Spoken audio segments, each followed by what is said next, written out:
নমস্কার দর্শক বন্ধুরা, আজকে আরও একটা ননভেজ স্ন্যাক্স রেসিপি আপনাদের সঙ্গে শেয়ার করতে চলেছি। আশা করি সম্পূর্ণ ভিডিওটাতে আমার সঙ্গে থাকবে। এখানে আমি পাউরুটি নিয়ে নিয়েছি। পাউরুটিগুলোকে প্রথমে এরকম একটা কাটার দিয়ে কেটে নেব।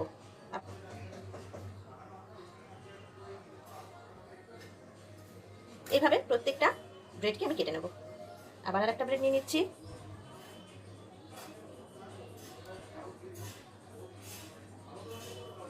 এগুলোকে ফেলবো না, এগুলো থেকে ব্রেড ক্রাম্ব বানিয়ে নেব। সবকটা ব্রেডকে আমি এভাবে কেটে নিয়েছি। এই ব্রেডগুলোকে এভাবে কেটে নিয়েছি। এখানে মাটন কিমা নিয়েছি। মাটন কিমার রেসিপি যদি দেখতে হয় আমার ডিসক্রিপশন বক্সে এর লিঙ্ক দেওয়া থাকবে, অবশ্যই সেখান থেকে একবার দেখে নেবেন আমি কী করে কিমাটা বানিয়েছি। এছাড়া আমি এখানে নিয়েছি ব্রেড ক্রাম্ব, আর এখানে আমি একটা ব্যাটার বানিয়ে নেবো। তার জন্য আমি এখানে নিচ্ছি 1 টেবিল চামচ কর্নফ্লাওয়ার আর 1 টেবিল চামচ ময়দা। একটু গোলমরিচ অ্যাড করছি এর মধ্যে। এবার এটার মধ্যে একটু জল দিয়ে ব্যাটারটা তৈরি করে নিচ্ছি। খুব সামান্য একটু নুন দেবো, খুবই সামান্য, কারণ কিমাতে নুন দেওয়া আছে। একদম এরকম হয়েছে।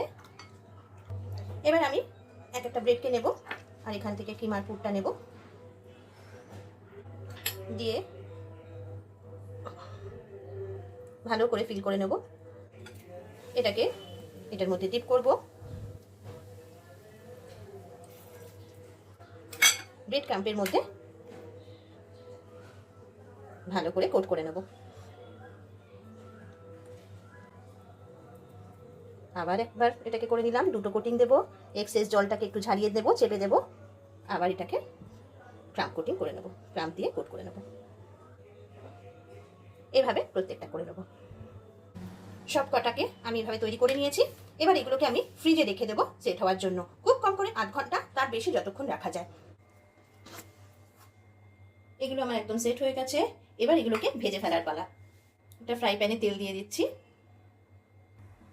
তেলটা আমার হয়ে এসছে। এবার গ্যাসের ফ্লেমটা কম করে দিয়ে আমি একটা একটা করে ছেড়ে দেবো। একদিক এরকম লাল হয়ে যখন এসেছে তখন আমি পাশ ফিরিয়ে দিয়েছি। এভাবে লাল লাল করে ভাজতে হবে ধিমে আছে। আমার ফ্রাইটা একদম রেডি। তো কেমন লাগলো বন্ধুরা আজকের রেসিপিটা? যদি ভালো লাগে অবশ্যই আমাকে একবার কমেন্ট করে জানাবেন, আর লাইক শেয়ার অবশ্যই করবেন নিজেদের চেনা পরিচিতদের সঙ্গে। আর যারা নতুন তারা আমার চ্যানেল মুমুস কারাই ইউটিউব চ্যানেলটিকে সাবস্ক্রাইব করে মুমুর সঙ্গে থাকবেন। এতক্ষণ আমার সঙ্গে থাকার জন্য থ্যাংক ইউ।